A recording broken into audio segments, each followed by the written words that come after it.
রিপোর্টে দেখছিলাম বৈরী আবহাওয়ায় গত 4 দিনে 5 জেলায় প্রায় 30 জন মানুষের মৃত্যু হয়েছে। এ নিয়ে আমরা বিস্তারিত জানতে চাই, বিশেষ করে আজকের এই শুক্রবারের সকালের খবরাখবর জানতে চাই। বিস্তারিত জানানোর জন্য বান্দরবান থেকে আকাশ মার্মা, খাগড়াছড়ি থেকে আক্তার হোসেন এবং কক্সবাজার থেকে মুহিব আমাদের সঙ্গে যুক্ত হয়েছেন।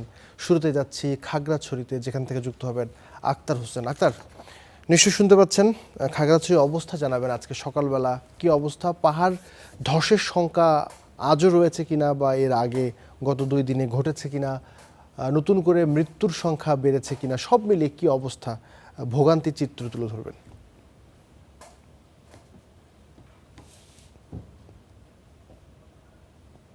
আবির, আপনাকে আমি একটি খবর দিতে চাই। সেটি হচ্ছে যে খাগড়াছড়িতে পাহাড়ি ঢলে যে প্লাবিত এলাকা, সেখানে কিন্তু পানি ইতিমধ্যে কমতে শুরু করেছে গতকাল বিকাল থেকে। এবং এই জেলাতে, অর্থাৎ জেলার পুরো জেলাটি যেহেতু পাহাড়ি একটি অঞ্চল, এখানে বেশ কয়েকদিনের যে ভারী বর্ষণ, সে বর্ষণের ফলে কিন্তু পাহাড়ের মাটি অনেকটাই নরম হয়ে রয়েছে, যার ফলে পাহাড় ধসের ঝুঁকি কিন্তু কোনোভাবেই এড়ানোর সুযোগ নেই। অন্যদিকে যে নিম্নাঞ্চলগুলো রয়েছে, অর্থাৎ খাগড়াছড়ির দীঘিনালা উপজেলায় যে এলাকাটি বেশি প্লাবিত হয়েছে, সেই এলাকার 4টি ইউনিয়নের পানি ইতিমধ্যে অনেকটাই নেমেছে। তবে আমি এখন যে জায়গাটিতে আছি, এটি মেরুন ইউনিয়ন, এবং এই ইউনিয়নে হচ্ছে বাজার এলাকা সহ অন্তত 800 থেকে 900 পরিবার কিন্তু এখনো আশ্রয় কেন্দ্র রয়েছে। এবং আমি যে জায়গাটিতে রয়েছি, এটি দীঘিনালা এবং লংগদু সড়ক, এবং আমার পিছনে দেখতে পাচ্ছেন, অর্থাৎ সড়কে 4 থেকে 5 ফিট কিন্তু এখনো পানি রয়েছে। অর্থাৎ দীঘিনালার যে বন্যা প্লাবিত যে এলাকাগুলো, সেগুলোর পানি কমছে। তবে আমরা আবার একটি বিষয় দেখছি যে সকাল থেকেই কিন্তু এই দীঘিনালাতে ভারী একটা বর্ষণ আমরা দেখতে পাচ্ছি। আর যদি আমি পাশাপাশি আপনাকে জানাই, সেটি হচ্ছে খাগড়াছড়ি সাজেক সড়কের যে কবাখালী যে এলাকাটি রয়েছে, সেই এলাকাটিও পানির তলে তলিয়ে যাওয়ার ফলে কিন্তু সাজেকের যে সকল পর্যটক আটকা পড়েছিল, সেই পর্যটক কিন্তু গতকালকে অর্থাৎ 150 জন পর্যটক ফিরেছে। এবং আজ সকালে কবাখালী সড়কের যে জায়গাটি রয়েছে, সেখানের পানি নেমে গিয়েছে। অন্যদিকে আপনার বাগাইহাট এলাকাতে যেহেতু এখনো সড়কে পানি আছে, তবে সেনাবাহিনীর পক্ষ থেকে আমাদেরকে যেমনটা জানিয়েছেন, সাজেকের ক্যাম্পের যিনি কমান্ডার রয়েছেন, তিনি আমাদেরকে জানিয়েছেন যে আজ অর্থাৎ সকাল 8টা বাজেই যে সকল অন্তত 311 জন পর্যটক সাজেকে যারা আটকা রয়েছে, তাদেরকে কিন্তু সেখান থেকে গাড়িতে করে খাগড়াছড়িতে নিয়ে আসা হবে। আবির, ধন্যবাদ। আমরা বান্দরবনে যাচ্ছি, সেখানে রয়েছেন সহকর্মী আকাশ মার্মা। আকাশ, নিশ্চয়ই শুনতে পাচ্ছেন। খাগড়াছড়ির খবরাখবর জানছিলাম, কিছুটা উন্নতি হয়েছে, বন্যা পরিস্থিতি বিশেষ করে পানি নামতে শুরু করেছে। বান্দরবনের কি অবস্থা সেটি আমরা জানবো, তার আগে আমরা কক্সবাজারে যেতে চাই। আমাদের সহকর্মী মুহিব রয়েছেন। মুহিব, খাগড়াছড়ির অবস্থা কিছুটা উন্নতি হয়েছে, কক্সবাজারের কি অবস্থা? সমুদ্র সৈকতের কি পরিস্থিতি? সমুদ্র উত্তাল আছে কিনা? যারা পর্যটক রয়েছে তারা কি অবস্থায় রয়েছে? ব্যবসা বাণিজ্যের কি খবর? সার্বিকভাবে বর্তমানে কি অবস্থা? বিশেষ করে রোহিঙ্গা ক্যাম্পেরও খবর দিবেন আমাদের। আসলে অন্যান্য সহকর্মীদের কাছ থেকে শুনছিলাম, সেখানে পানি কমলেও কক্সবাজারের যে চকরিয়ার যে মাতামুহুরী নদী, সেটি বিপদ সীমার 60 সেন্টিমিটার উপর দিয়ে প্রবাহিত হচ্ছে মাতামুহুরী নদীর পানি, যার ফলে চকরিয়া, পেকুয়া এবং মাতামুহুরী উপজেলার বিস্তীর্ণ এলাকা কিন্তু ব্যাপক হারে পানিবন্দী অবস্থায় রয়েছে। বিশেষ করে 2.5 লক্ষাধিক মানুষ কিন্তু ইতিমধ্যে পানিবন্দী রয়েছে। এটি জেলা প্রশাসন এবং উপজেলা প্রশাসনের পক্ষ থেকে বলা হচ্ছে যে তারা 648টি আশ্রয় কেন্দ্র খুলেছেন। সেখানে আসলে ধাপে ধাপে মানুষজন আসতে শুরু করেছে। বিশেষ করে পেকুয়ায় 2টি মাতামুহুরীর যে শহর রক্ষা বাঁধ, সেখানে ভাঙন ধরেছে, এবং আমরা গতকালকেও দেখাচ্ছিলাম যে সেই ভাঙনের অংশ, সেখান থেকে মূলত পানি প্রবেশ করে পেকুয়ার, মগনামা, উজানঠিয়া এবং আরো কয়েকটি ইউনিয়নের অন্তত লক্ষাধিক মানুষের বাড়িঘরে পানি ঢুকে গেছে, অনেকের ফসলি ক্ষেত তলিয়ে গেছে। সবকিছু ছাড়িয়ে আসলে মানুষ দিশেহারা হয়েই তীরবর্তী স্থানে ফেরার জন্য নৌকা, ভেলা তৈরি করে তারা ফিরছে, আমরা দেখছিলাম।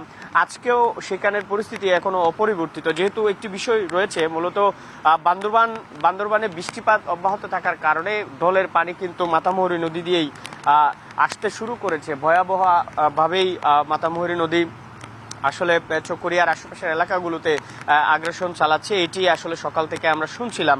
আপনি বলছিলেন যে আসলে সমুদ্রের অবস্থা, সমুদ্রের পানিও কিন্তু জোয়ারের পানি সমুদ্রের যে নিয়মিত যেভাবে প্রবাহিত হয় তার থেকে অন্তত 3 থেকে 4 ফিট উচ্চতায় প্রবাহিত হচ্ছে বলে আবহাওয়া অধিদপ্তর আমাদেরকে জানিয়েছেন। এখন বেশ উত্তাল সমুদ্র, কক্সবাজার সমুদ্র সৈকতে এই মুহূর্তে আসলে কাউকে আমরা দেখতে পাচ্ছি না। এখানে সিসেফ লাইফগার্ড এবং বেশ কয়েকজন পর্যটককে আমরা দেখতে পাচ্ছি যারা আসলে উপকূলীয় যেই সমস্ত এলাকাগুলো রয়েছে সেখান থেকেই এসছে এবং তারা আসলে বর্ষার যেই সমুদ্র সেটি উপভোগ করার চেষ্টা করছেন, উত্তাল সমুদ্রটাকে উপভোগ করার চেষ্টা করছেন। যদিও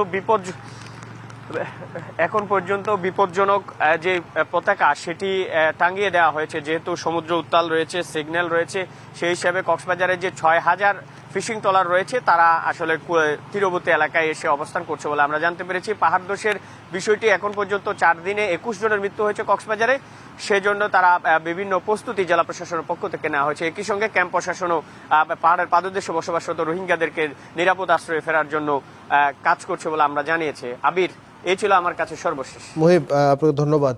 আমরা দেখছিলাম কক্সবাজার সমুদ্র সৈকতের পরিস্থিতি, সৈকত এখন উত্তাল রয়েছে এবং বিপদ সংকেতের যে পতাকা সেটি এখনো পর্যন্ত টাঙানো রয়েছে। আমরা বান্দরবনের খবর জানতে চাই আকাশ মার্মা।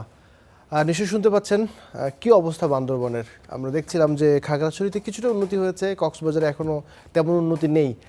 বান্দরবনে আজ সকালের কি পরিস্থিতি, প্লাবিত যে অঞ্চলগুলো রয়েছে সেগুলোর পানি নামতে শুরু করেছে কিনা, নতুন করে কিছু আছে কিনা, এবং এই যে 5 জনের মৃত্যু হয়ে গেল দেখলাম আমরা, পাহাড় ধসের নতুন করে কোনো শঙ্কা আছে কিনা, বিস্তারিত বলবেন।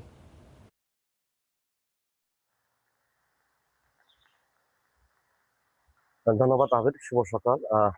যে বান্দরবানের যে টানা ভারী বর্ষণ, সেই ভারী বর্ষণ এখন অব্যাহত রয়েছে। তবে গতকালকে রাত 9টা পর্যন্ত বৃষ্টি ছিল না। এরপর রাত 9টা থেকে কিন্তু মাঝারি আকারে বৃষ্টি হয় এবং আজ সকালে গুড়ি গুড়ি আকারে বৃষ্টি হচ্ছে, যার কারণে এই যে বান্দরবানের যে সাঙ্গু নদী, সেই সাঙ্গু নদী কিন্তু আগের থেকে প্রায় 2 ফিটের মতো কমতে শুরু করেছে। একই সাথে আজকে বৃষ্টিপাতের রেকর্ড করা হয়েছে 131 মিলিমিটার, যা গত 4 দিনের তুলনায় অনেকটাই কম বলা চলে। আর যেসব নিম্নাঞ্চল প্লাবিত হয়েছে সেসব নিম্নাঞ্চল সাধারণ মানুষগুলো আশ্রয় কেন্দ্রে আশ্রয় নিয়েছে প্রায় 5,000 অধিক মানুষ।